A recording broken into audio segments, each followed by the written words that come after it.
তো আমাকে হয় বিচার করে দেন, না হয় আমাকে আমি ডক্টর ইউনূস স্যারকে বলবো, না হলে আমাকে এক বোতল বিষ কিনে দেন, আমি বিষ খেয়ে মারা যাই। তারা কেউ কাউকে দেখে না।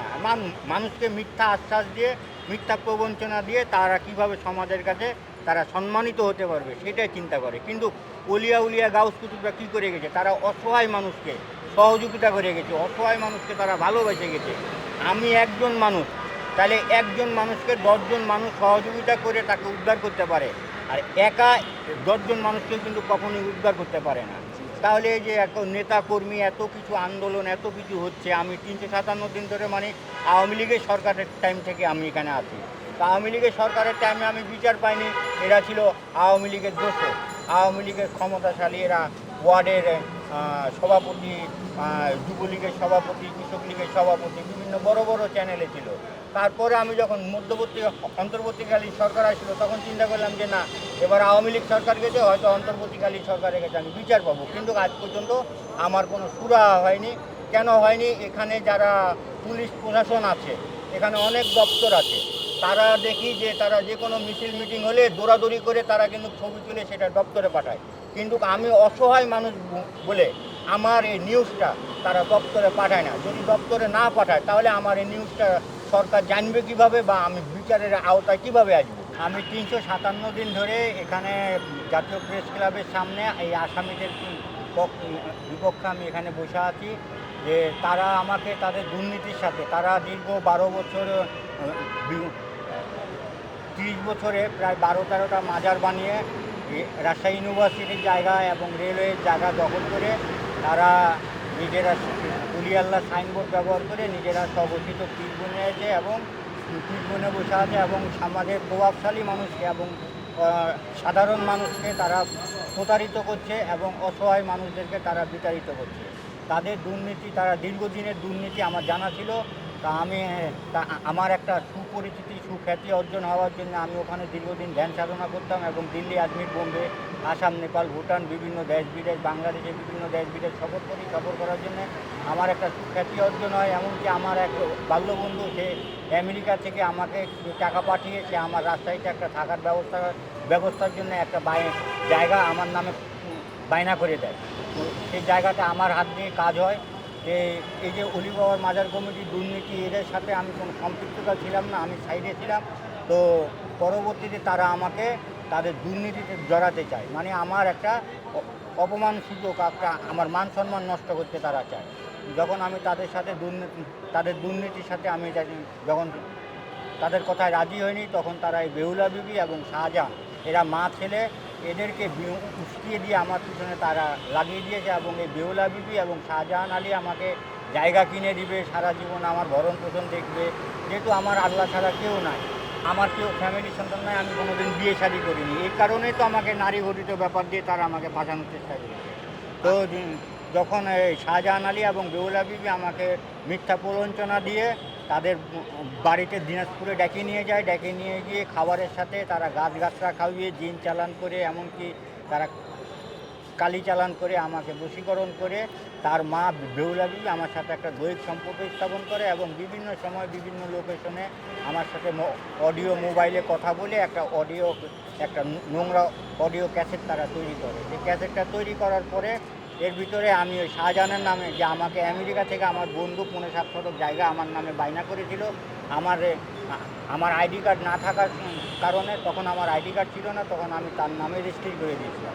রেজিস্ট্রি করে দেওয়ার পরে তারা ওই ক্যাসেটটা রাজশাহী অলি বাবার মাজার কমিটিকে যায়, মাজার কমিটি সেটাকে হাইলাইট করে রাজশাহীতে আমার মানহানি করে, এবং কি আমার ব্যাংকের টাকা আত্মসাৎ করার চেষ্টা করে। তা না পেরে তার পরবর্তীতে তারা আমাকে হত্যা করে মেরে ফেলে দিয়ে, আমাকে রেল লাইনের তলে ফেলে দিয়ে আত্মহত্যা করে জীবিকায় এটা চালিয়ে দিতে চাই। এ পর্যায়ে আমি রাজশাহী চন্দ্রিমা থানাতে যাই অভিযোগ করতে। যখন চন্দ্রিমা থানাতে যাই, তখন চন্দ্রিমা থানা থেকে মাজার কমিটির কাছে ফোন দেয়। মাজার কমিটির সাথে চন্দ্রিমা থানার কী কথা হয় আমি সঠিক জানি না। তো আমার কোনো অভিযোগ নিতে থানার ডিউটিরত অফিসার আমার অভিযোগ নিবে না। কেন অভিযোগ নেবে না আপনার? মানে আমি সাধারণ মানুষ, যেহেতু মাজার কমিটি তাদেরকে টাকা পয়সা দিয়েছে, তাদের সাথে একটা আঁতাত আছে, এই কারণে তারা আমার অভিযোগ নিতে অপারগ স্বীকার করে। পরবর্তীতে আমার কাছে ইন্টারন্যাশনাল পাসপোর্ট থাকার জন্য আমি 19 বার পাসপোর্টে ভিসাতে আমি আপ ডাউন করেছি ভারতবর্ষে। আপনার এনআইডি কার্ড তখন ছিল যখন আপনার পাসপোর্ট করছেন? না, তখন আমার জন্ম নিবন্ধনে দিয়ে আমার পাসপোর্ট বানানো হয়েছিল। পরবর্তীতে আমার আইডি কার্ড হয়েছে, কিন্তু প্রথম পাসপোর্ট ছাড়া আমার যখন হয় তখন আমার জন্ম নিবন্ধন দিয়ে আমার পাসপোর্ট হয়। তো যখন আমার পাসপোর্ট দেখে থানার দারোগা ওসি আমার একটা হালকা অভিযোগ নেয়, অভিযোগে কোনো কথা উল্লেখ করেনি, শুধু আসামিদের নাম এবং আমার নাম এবং সাক্ষীদের নাম এটাই উল্লেখ করে, কিন্তু কী কারণগুলি আমার কিছু উল্লেখ করেনি। একটা সাদা কাগজে লিখিত দেয় যে অভিযোগের কোনো নাম্বারও থানা থেকে আমাকে দেয়নি। পরবর্তীতে আবার আসামিপক্ষ থানাকে টাকা পয়সা দিয়ে ওই তদন্তটা আটকিয়ে দেয়, তদন্ত করতে আসে না। তারা দিনাজপুর থেকে ওই বেউলা বিবিকে 3 মাস পরে ডেকে নিয়ে আসে। তাদের উদ্দেশ্য ছিল যে বেউলা বিবি মিথ্যা কথা বলবে এবং আসামিরা মিথ্যা সাক্ষী দিয়ে আমার মান অপমান করে আমাকে দোষী সাব্যস্ত করে আমার জীবনটা নষ্ট করে দিবে। ওই পর্যায়ে আমি আবার থানাতে যাই। থানাতে যাওয়ার পরে আমাকে ওসি সাহেব বলে যে আপনার এসআইয়ের কাছে আপনার অভিযোগ আছে, আপনি এসআইয়ের সাথে দেখা করেন। তো আমি যখন এসআইয়ের সাথে দেখা করি, এসআই আমাকে বলে যে আমরা তদন্তে যেতাম, কিন্তু মাজার কমিটি বলেছে যেটা এটা মাজারের অভ্যন্তরীণ ব্যাপার, আমরা এটা মাজারে সেরে নেব। তখন আমি বললাম যে স্যার, আমি যাদের বিরুদ্ধে, যে আসামিদের বিরুদ্ধে আমি থানাতে অভিযোগ করেছি, থানা যদি আমাকে সে আসামিদের কাছে বিচারের জন্য পাঠায়, তাহলে আমার থানাতে এসে লাভ হলো কি? এই পর্যায়ে যখন এসআই আমার কথা জবাব দিতে পারলো না, তখন বললো ঠিক আছে আমরা তদন্তে যাব, কিন্তু সময় তো সংক্ষিপ্ত, তারা তো আমার রাতারাতি আমার বিচার করে ফেলবে। তো আমার চাচাতো ভাই একজন ঢাকা জেলার এডিশনাল আইজি ছিল, হুমায়ুন কবির, তাকে আমি ফোন দিই। তাকে ফোন দেওয়ার পরে সেই থানাতে ফোন দিয়ে আসামিদেরকে রাতারাতি জমা করে। তো জমা করানোর পরে আসামিরা এই রাতারাতি আবার গ্রামের 15-20 জনের সই স্বাক্ষর নিয়ে যায় এবং তারা তো 10-12 জন ওখানে উপস্থিত ছিল। তারা আমাকে পাগল শনাক্ত করতে চায়, কিন্তু যখন আমাকে তারা পাগল শনাক্ত করতে চায়, তখন আমি বললাম যে স্যার, একটা পাগলকে বাংলাদেশ সরকার কি পাসপোর্ট দেবে? একটা পাগলের দ্বারা কি ইন্ডিয়া হাই কমিশন অফিসে কি ভিসা নেওয়া সম্ভব? একটা পাগলের দ্বারা কি বাংলাদেশ ইমিগ্রেশন স্টেপ মেরে আবার ইন্ডিয়া ইমিগ্রেশন স্টেপ মেরে দেশ বিদেশ ঘুরে আবার ইন্ডিয়া ইমিগ্রেশন স্টেপ মেরে বাংলাদেশ ইমিগ্রেশন স্টেপ মেরে দেশে আসা? আমি পাগল হলে তো বাংলাদেশ সরকার পাগল, ইন্ডিয়ান সরকার পাগল। তাই তারা কী হলো, আইনের কাছে তারা মিথ্যাচারী প্রতারণা শিকার হয়ে গেল। এই পর্যায়ে থানা ওসি এসআই বলে যে ঠিক আছে, আমরা তো আপনি পাগল যেটা অভিযোগ করেছে, অভিযোগটা সত্যি হলে আপনারা স্বীকার করেন, না হলে তদন্ত করলে তো সত্যিটা বাড়িয়ে যাবে। যেহেতু আসামিরা অপরাধ করেছে, তাই তারা থানাতে সম্পূর্ণ রকম সব কিছু দোষ স্বীকার করেছে। দোষ স্বীকার করার পরে থানা থেকে একটা হালকা রায় মীমাংসা করে দেয়। মীমাংসা করে দেয় যেটাতে থানার কোনো স্ট্যাম্প মারেনি এবং থানা থেকে ওই রায় এরিয়াতে